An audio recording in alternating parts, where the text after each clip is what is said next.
Welcome to session 142 of the Bible in a Year commentary. If you started this series on the 1st of January, then today should be the 22nd of May. Today we'll be looking at Job 12 to 15 and Psalm 137. But so far in Job, we've read through the prologue and started round one of the speeches. We read as Job was exalted as a model example of a righteous man.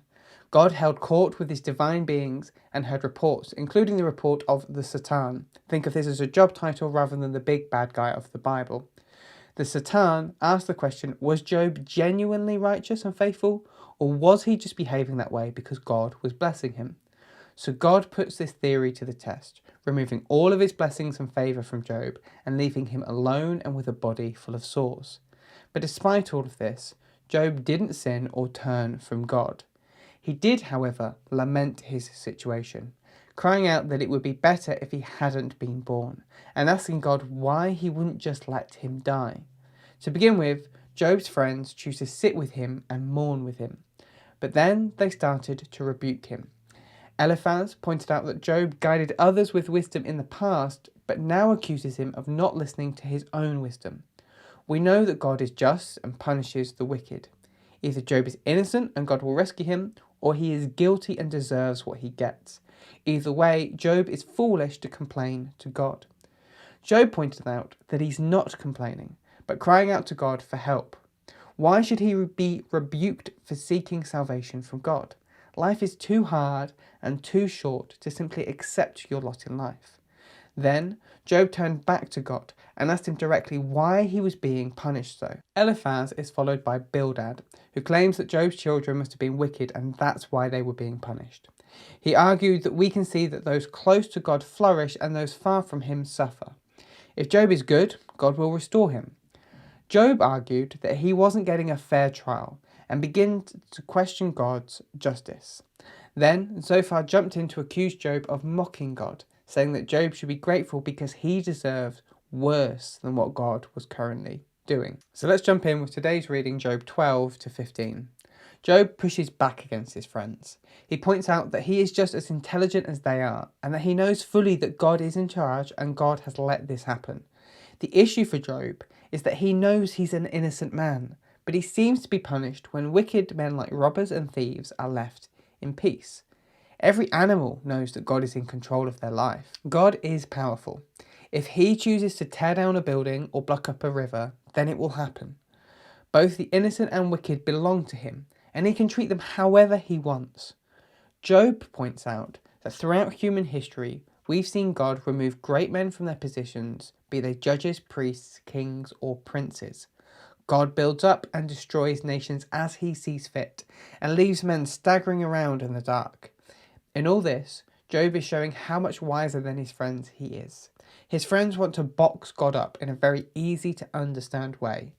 Job, however, recognises God's authority to do whatever he wants, and sometimes that's behave in ways that makes little sense to humans. And Job points this out. He notes that he can see and understand these things, and that he's no more ignorant than his friends. But Job isn't interested in just thinking and debating about these things. He wants to talk to God about them. He wants to use these questions to help him better know and understand God. But before Job turns back to God, he goes on the offensive against his friends. He accuses them of speaking falsely about God, of oversimplifying him. He asks them whether they think God needs them to defend his case. Are they not concerned that God will hear how they think themselves important enough to defend his case for him, and then will come down and punish them for their pride? So Job tells them to be silent so he can speak to God, for even if God punishes him for his questions, he would still much rather put his trust in God.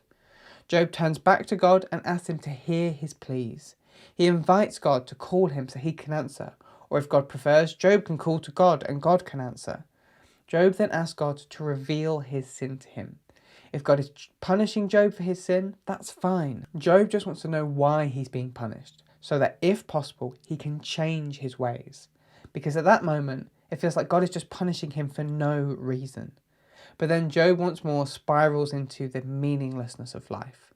He comes to God, he complains to God that life is short, and so God should just let his people live and then die, not punish them. He begins to explore what happens after death. Job notes how a tree can be cut down, but the stump still sprouts again. Yet when Job looks at humans, it looks like they die, are laid in the ground, and then nothing. To Job, it looks like there is no life after this short and painful one. Job even asks God the question, if a man dies, shall he live again? And yet from his current position, it all seems meaningless. Just like how God wears away mountains over time, so God will remove humans. And when someone is dead, they no longer get to enjoy watching their children succeed or mourn seeing them fail. Everything is meaningless. This ends the first round of speeches. The second round of speeches starts again with Eliphaz. While he was fairly gentle with Job the first time, this time he's not pulling his punches. He calls Job a windbag, full of hot air, asking questions that are not helpful or useful. Eliphaz accuses Job of no longer fearing God and allowing sin to control his mouth. He asks Job a series of rhetorical questions. Were you with Adam and Eve walking in the garden with God? When God holds his council meetings, do you sit in them? In short, do you presume to have secret knowledge about God that we don't have? Eliphaz rebukes Job for the words that are coming out of his mouth. He argues that God can do whatever he wants, because even his holy ones, the divine beings that make up his council, are corrupt compared to God. Therefore, humans are awful in comparison. While Job assumes that people are precious to God, have a look at Job 10 verses 12 to 13, Eliphaz argues that humans are abominable and corrupt, and so God can treat them as he wants. Eliphaz then ends on a long speech where he basically says the same thing over and over again. You reap what you sow. The irony is that at the beginning of this speech, Eliphaz called Job a windbag full of hot air. He now finishes his speech, taking up 19 verses to not say much of anything. But that's Job 12 to 15. Now let's look at Psalm 137. The psalm isn't attributed to anyone in particular and falls into the category of lament psalm. In this psalm, the psalmist is lamenting the destruction of Jerusalem from their perspective in exile in Babylon. Here's a summary of the structure, but I would recommend checking out the written version of this commentary in the description to see the structure properly for yourself. But we start with verses 1 to 3, mourning in exile, verses 4 to 6, holding on to Jerusalem, and then verses 7 to 9, judgment against Edom and Babylon. The psalmist reflects on their time in Babylon. They would sit by the rivers of Babylon and weep because of how Jerusalem was destroyed. They hung up their harps that they used to worship the Lord because now they feel that they are far from him. And to add to their pain, their captors would mock them, asking for songs about how great Jerusalem was. This caused the psalmist to feel torn and conflicted. How could they sing songs about the Lord's goodness to Jerusalem when Jerusalem is destroyed and they are here in exile? But at the same time, how could they forget Jerusalem? How could they give up their hope that one day they will be restored to Jerusalem? This leads the psalmist to turn to their enemies and ask the Lord to bring judgment on them. They point to the Edomites who helped the Babylonians raid them, and ask that the Lord remember that. And may Babylon be paid back for all that they've done. Then comes potentially the most violent verse in the Bible. Happy shall they be who take your little ones and dash them against rocks. It's a graphic image, with the psalmist blessing anyone who violently kills the infants of Babylonians, just as many of their own infants were killed.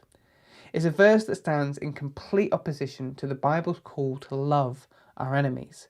And so we're left with the uncomfortable question of what to do with a verse like this. For me, the Psalms can serve as an expression of real human emotion.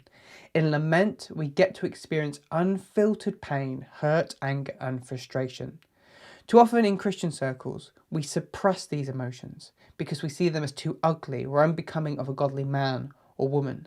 But the reality is, what we suppress festers and leaks out of us in other ways. A better way is to bring the ugly emotions we feel and let them out before God so we can work through them with Him. The psalm would serve not as a justification of violence against children or our enemies, but should serve as permission to bring all of our pain, hurt, anger and frustration, to let it out before God so He can work in us and redeem us. Thanks for joining us today. Take a moment to reflect on what you've read and share your thoughts or questions below. If you're watching in the future, then you can click here for the next session, or you can find the full playlist just down here. To receive these daily commentaries in your email inbox, subscribe via the link in the description below. Have a great day, and I'll see you tomorrow.